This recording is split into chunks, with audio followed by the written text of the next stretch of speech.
Pinalakas pa ng NBI ang mahakbang at investigasyon sa mga malakihang kaso na hawak nito. Ang buong detalye sa ulat ni Noel Perfecto. Hindi na pinatagal pa ng premyadong investigative arm ng judiciary ang pinatutupad ng mga investigasyon sa naglalakihang kasong hawak nito.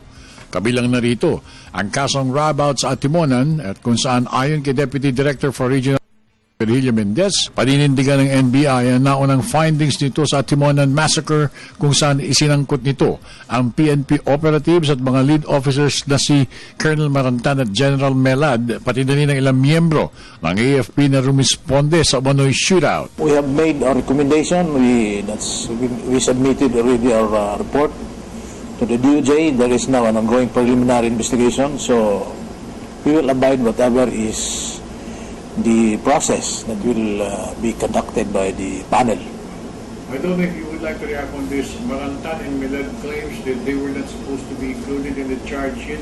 How would you react to that? They will have the day in court. They can bring it out. Tungkol naman sa bilyon-bilyong pisong pyramiding scam na pinamumunuan ng isang Manuel Amalillo, sinabi ni Attorney Mendez na patuloy na nagipag-coordinate ang kagawaran sa mga Malaysian authorities para sa posibleng pag-repatriate ang utak ng scam na si Amalillo. Insofar as the pyramiding, all the accused will be transported to Pagadian this coming December 3. The same thing is true. No, December 3. May 3. The same thing is true with the continuous search for Pagadian Mayor Samuel Ko. Yes, there is. And in fact, I had a talk with the chief of our Iligan District Office. The mayor, they've already made a return to the court that the mayor cannot be found. And because we have to inform the court about the result of the efforts in the service of the warrant. Minamadali na rin ni Justice Secretary Laila de Lima ang posibleng pagbigay ng seguridad sa ina ni Jonas Burgos, biktima ng umano'y kidnap slay kung saan hinihinalang mga suspect ay mga tauhan ng pamahalaan.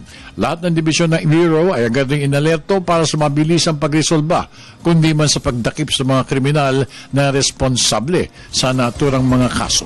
Para sa Telebisyon ng Bayan, ako naman si Noel Perfecto.